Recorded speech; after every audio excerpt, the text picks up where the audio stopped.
tonight on First at 9 this Wednesday, the 30th of July 2025. Free visa. The Maldives announces 90-day free on-arrival tourist visas for Sri Lankans. Detained cargo. Customs detains around 8,000 electric vehicles at Hambantota port over allegations of underreported motor capacity. Safety mandatory. Strict action will be taken against expressway bus passengers who fail to wear seatbelts starting from the year's end, warns the Transport Minister. Men, Stronger, Baleak. This is Derana First at 9. Live from Studio 24 in Colombo. Good evening, you're joining First at 9, brought to you by Sri Lanka's most trusted news source, Derana. I'm Tharidu Mahendra, joining you live with the latest in Sri Lanka and around the world. In your top story this evening, the Committee on Public Finance has drawn attention to the detention of around 1,000 electric vehicles at the Hambantota port without being released. However, the sole authorized distributor of these vehicles, a Sri Lankan conglomerate, says that it guarantees all its vehicles comply with local laws and regulations. Meanwhile, Deputy Treasury Secretary Dilip Silva stated before the Committee on Public Finance that the government has decided to re-export vehicles imported through cross-border letters of credit. Nearly 500 vehicles imported via cross-border LCs remain parked at Hambantota port without clearance. The Committee on Public Finance addressed this issue in its most recent meeting. Update on review of cross-border letter of credit and deregistration requirements pertaining to the importation of vehicles. ඒකේ update එකක් දෙන්න DST අපිට. මේක රජයේ තීන්දුව කෙරුවා පනතේ. The government has decided that if vehicles have been imported in such a manner, measures will be taken to re-export them in accordance with the law. However, there is a court case challenging this decision, so we are unable to discuss it further. But as a government, we have taken a clear decision to re-export all vehicles that do not meet the requirements. ඒකේ තීන්දුවක් කරන් තියෙනවා. ඒ කොන්දේසි සපුරා නැති ඔක්කොම ටික re-export කරන්න. Meanwhile, Sri Lanka Customs has detained about 1,000 BYD Atto 3 vehicles at the Hambantota port. The issue arose because while the imported vehicles are declared with a motor capacity of 100 kilowatts, the same model is exported to other countries with a 150 kilowatt capacity. A lower customs duty applies to 100 kilowatt vehicles than for 150 kilowatt models. I saw headlines regarding this issue and it has surfaced here today as well. Can you explain what has really happened here? BYD vehicles, there was an allegation that they had understated the motor capacity of their vehicles when they imported. We must understand that this allegation is directed at John Keys, the largest conglomerate in the country. This issue was even highlighted in the South China Morning Post. According to that article, BYD manufactures vehicles with different motor capacity to suit tax structures in markets such as Nepal, India and Sri Lanka. The same model is exported with a 150 kilowatt capacity to some countries and a 100 kilowatt capacity to others. My question is, do we have an internationally recognized method to test motor capacity? So දැන් අපි ඒක තමයි අතරම බලාගෙන යන්නේ. දැන් motor එකේ capacity එකනේ මං හිතන්නේ ඒක check කිරීම සඳහා අපිට ලොකු issue එකක් ඇති වෙයි කියලා. ඔව් එහෙනම් මොකක්ද ප්‍රශ්නේ? මෙහෙම ප්‍රශ්නයක් තියෙනවා. ඉතින් අපි කිව්වේ motor එක check කරමු කියලා. ඒකට ඒගොල්ලන් කියනවා මේක මේ වාහනෙන් ගලවන්න ඕනේ. ඒකට ගලවීමේ ක්‍රමයක් තියෙනවා. ඒකට expertsලා එන්න ඕනේ. ඒ විදිය delays තමයි දෙන්නේ from their part. හරි. එතකොට දැන් කවුද ඔය තාක්ෂණ ඇගීම කරන්නේ? ඒගොල්ලන් recommend කරලා තියෙනවා ඒගොල්ලන් acceptable ඒ කියන්නේ from importer the John Keels reputable labs ඒගොල්ලන් recommend කරනවා කියලා තියෙනවා අපි නම් යන්නේ සර් මොරටු යුනිවර්සිටි තමයි අපි මීට කලින් හැම වෙලේම technical specifications වලට ගිහිල්ලා තියෙන්නේ testing. Wait a minute. We faced a similar issue with fertilizer testing. Sri Lanka recommended one evaluator while Singapore recommended another, which became a major dispute. Let's not repeat the same mistake. If the motor is originally 150 kilowatts but has been downgraded through software, customs will still classify it as 150 kilowatt for duty purposes. So right, as long that as has to happen anyway. Yeah, as long as it is going to be international, because this is a matter between two countries. Don't forget that. Meanwhile, John Keel's CG Auto Private Limited, the sole authorized distributor of BYD vehicles in Sri Lanka, issued a statement regarding the controversy. The company said it is in discussion with authorities to clarify the matter. It reassured that the vehicles in question, imported directly from BYD in China, are 100 kilowatt models. The motor power has been verified through BYD test reports and certified by an independent testing body. John Keels also confirmed that all vehicle imports have been conducted in full compliance with local regulations. Now the issue with the BYD cars, the allegation is that the motor has been underreported. The allegation is that in other markets the same model, which is the Atto 3, has 150 kilowatt motor. The Chinese basically are very apt in customizing their vehicles to adhere to the requirements of different markets, and in the case of Sri Lanka, because it's based on the motor output, they say that the actual size of the motor is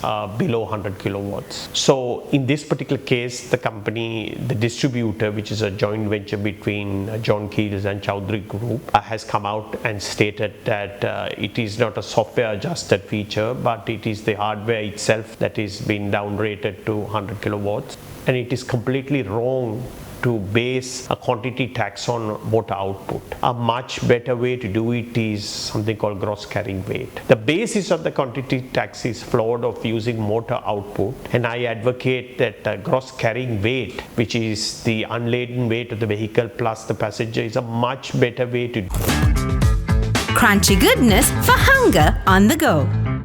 Yadia, ලොව වැඩියෙන්ම අලෙවි වන electric ස්කූටරය Avance Auto විසින්. In conjunction with the state visit of Sri Lankan President Anura Dissanayake, the Maldivian government announced that Sri Lankan tourists will be eligible for free 90-day on-arrival visas. This visa facility will be effective starting yesterday, the 29th of July. To obtain the visas, travellers must present a valid passport and proof of sufficient financial means to cover their expenses during their stay in the Maldives. The initiative is offered under the bilateral visa facilitation agreement between Sri Lanka and the Maldives. The Maldivian government said the measure reflects its strong commitment to enhancing mutual cooperation and underscores the importance it places on its relationship with Sri Lanka.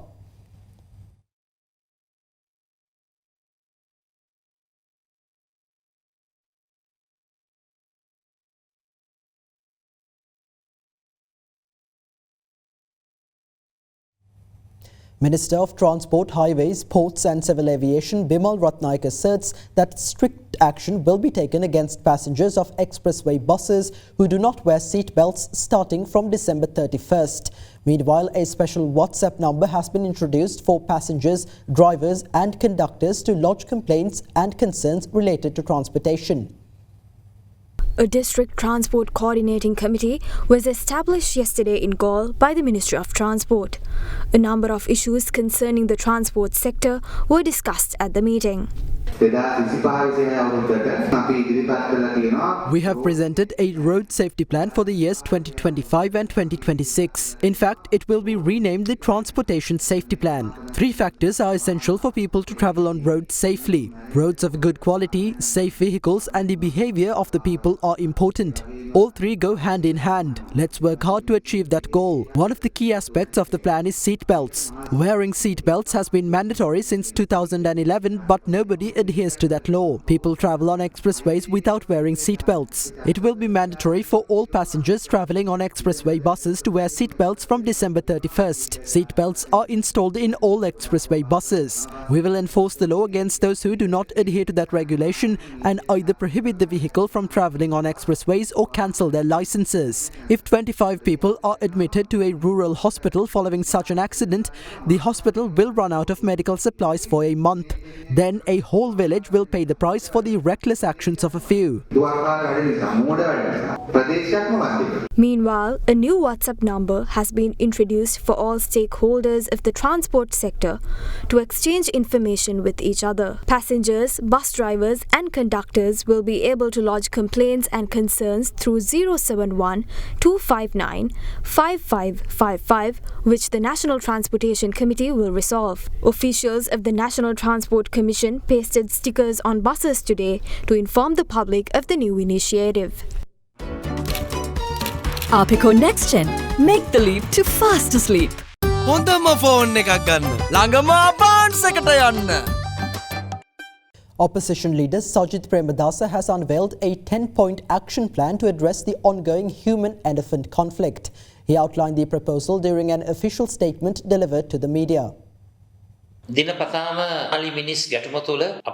severe crisis is unfolding across the country due to the ongoing human-elephant conflict. We have formulated a comprehensive 10-point action plan in response to these crises for the incumbent government to implement. It remains essential that a formal census of the wild elephant population be carried out first. Secondly, the national action plan drafted in 2020 to mitigate the human-elephant conflict must be immediately implemented. A special presidential task force must be appointed to oversee and coordinate efforts, prioritizing the protection of elephants through evidence-based measures derived from accurate data. In addition, we call on the government to establish an insurance compensation system to support families affected by elephant attacks, whether through loss of life, property damage or crop destruction. The government should also implement several proposals that we had previously presented. Advanced technology must be used to avoid train accidents in the future. Government should actively pursue international funding to support these vital initiatives. We must also introduce mobile veterinary units to care for elephants injured in the wild. At the same time, urgent steps must be taken to resolve the severe shortage of manpower and physical resources in the wildlife sector. We propose establish an international university and research programs focused on wildlife conservation. This is not only promotes scientific knowledge but could also significantly boost our tourism industry. The government must take the initiative to implement this.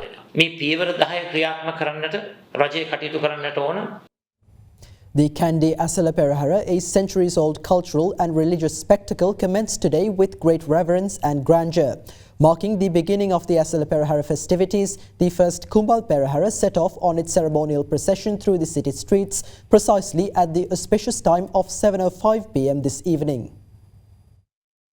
The 1715th Sacred Dalada Perahara, a celebration that proudly presents Sri Lanka's cultural heritage to the world, commenced today in Kandy. The 5 Kumbal Peraharas, forming the initial segment of the festival, will parade through the streets each night until August 3rd. Following that, the Grand Randoli Peraharas will begin with the first set to grace the streets on the 4th of August. In preparation for the influx of spectators, authorities carried out fumigation operations this morning to ensure public health and safety during the festivities. A significant number of devotees and visitors have already gathered in Kandy to witness the sacred procession. Notably, this year has seen an unusually large amount for the very first Kumbal Perahara, with people arriving from distant regions as early as dawn. Among the throngs of onlookers are international visitors who have journeyed from across the globe to witness the splendour and spiritual significance of the Kandy Asala Perahara. To ensure the safety and smooth flow of events, police have launched a comprehensive security operation surrounding the procession. At the precise auspicious time of 7:05 p.m, the first Kumbal Perahara began its majestic journey through the streets, heading northward. Samagi Jana Balawege MP Mujibur Rahman today raised concern, stating that 6 containers of salt which were imported after the official window for salt imports had closed have nonetheless been released by customs. In response, the Raigam group of companies held a press conference today claiming ownership of the 6 containers in question. The company stated that the containers were released by customs after the submission of all required legal documentation.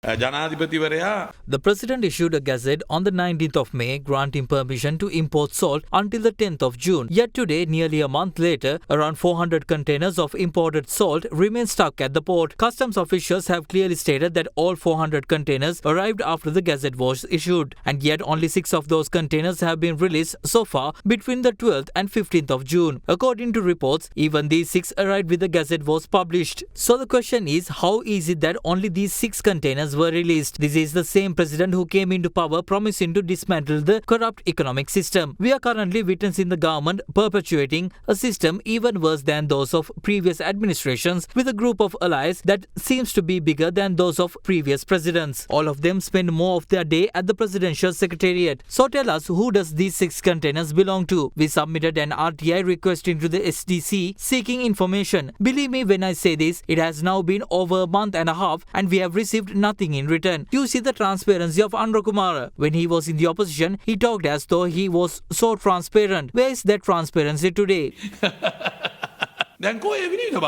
The Raigan group of companies convened a press conference today in which it claimed ownership of the containers in question. According to the Gazette notification, our company legally imported 271 containers of salt into Sri Lanka. The current discussion is about just 6 of those 271. These containers were imported on a CIF basis. This means that our suppliers are responsible for handing over the goods to the shipping line before midnight on the 10th of June, along with providing the necessary proof of shipment. For the 6 containers in question, we have received legal handover documents confirming that the goods were loaded onto the vessel on the 10th of June within the permitted time frame. The containers were released by customs based on those verified documents. We want to make this absolutely clear that there is no political interference or agenda involved in this matter. If at any point in this process there has been any misinformation or discrepancy in the information we provided to Sri Lanka Customs, we have openly invited a full inspection. Sri Lanka Customs has already initiated an investigation and we are providing our complete cooperation. Accordingly, truth shall be revealed. With that, here's a look at more local news in brief. Former President Gotabaya Rajapaksa informed the Supreme Court today through his legal representatives that he is prepared to provide evidence in relation to the habeas corpus case filed by the relatives of activists Lalit Veeraraj and Kugan Murunganandan, who went missing in 2011. The statement was made by President's counsel Ramesh De Silva, who appeared on behalf of Gotabaya Rajapaksa when the relevant appeal petition was taken up before the Supreme Court. However, due to the security concerns, the attorney informed court that it is problematic for his client to appear before the Jaffna Magistrates Court to give evidence, but that they are prepared to do so before a court in Colombo. Meanwhile, Rochelle Abegunavardhana, the daughter of MP Rohita Abegunavardhana, who was evading police, was arrested today after surrendering to the Valana Anti-Corruption Unit. She surrendered through a lawyer in relation to the investigation into the entering false information regarding an illegally imported motor vehicle into the Motor Transport Department's database. Police said the suspect will be produced before the Mathugamal Magistrates Court tomorrow. In other local news, sugarcane farmers staged a 2-hour satyagraha at the Sevenagala sugar factory this morning, claiming that the purchase of their harvest has been suspended and that 250 million rupees due to them for the sugarcane provided has been withheld. Concurrently, a group of sugarcane farmers who supply sugarcane to the Palvatta, Hingurangana, Sevenagala and Athimale sugar factories launched a protest march in Siambalanduva demanding the abolishment of the VAT on locally produced sugar and an end to the production of ethanol from corn.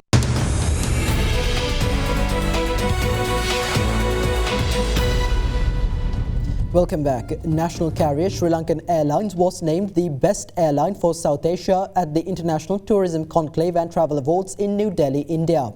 With nearly 90 weekly flights linking India to Colombo and beyond, Sri Lankan Airlines offers multiple daily connections from key metro cities including Delhi, Mumbai, Chennai and Bengaluru, as well as strong connectivity from Tier 2 cities.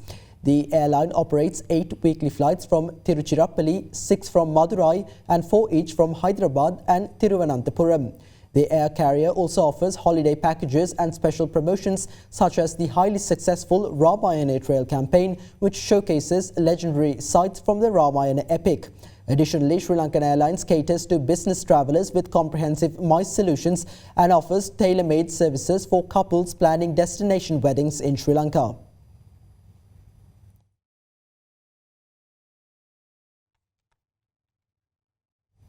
The Colombo bourse closed in positive territory today as a result of price gains in counters such as Melster Corp, Ceylon Bank and Ceylon Tobacco Company.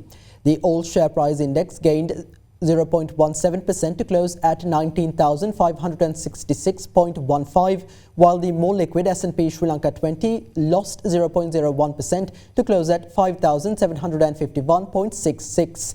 Market turnover crossed 5.2 billion rupees. Foreign participation in market activity remained at subdued levels, with foreign investors closing as net sellers, offloading shares worth 36 million rupees.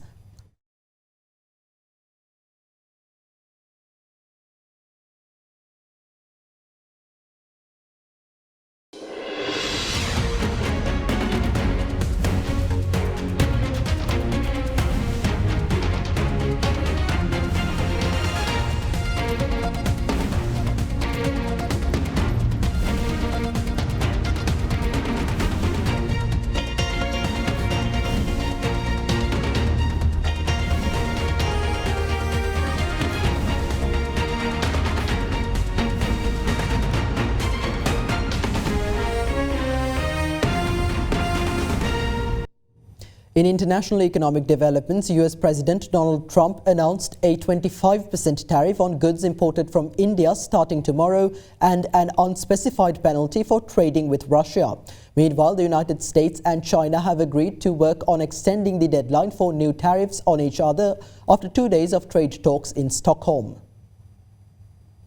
China have agreed to work on extending the deadline for new tariffs on each other after 2 days of trade talks in Stockholm concluded yesterday. The US side said the extension was discussed but still required approval from President Donald Trump. Meanwhile, China said the two sides had in-depth, candid and constructive discussions and agreed to work on extending a pause in tariffs for another 90 days beyond the August 12th deadline for the trade deal. In a statement issued by the Chinese Ministry of Commerce, China's Vice Premier says a stable, healthy and sustainable China-US economic and trade relationship serves not only the two countries' respective development goals but also contributes to global economic growth and stability. The statement read that two sides will continue pushing for the continued extension of the pause on 24% reciprocal tariffs of the US side as well as countermeasures of the Chinese side. Meanwhile, President Donald Trump today announced that the United States will impose a 25% tariff on goods imported from India starting tomorrow. He said India, which has the world's fifth largest economy, will also face an unspecified penalty but did not elaborate on the amount. In a post on his Truth Social platform, Trump pointed out that the penalty was being enforced over India's high non-monetary trade barriers and the fact that India has always bought a vast majority of military equipment from Russia and is Russia's largest buyer of energy. That's all for tonight from First at 9. Thank you for joining. Have a great night.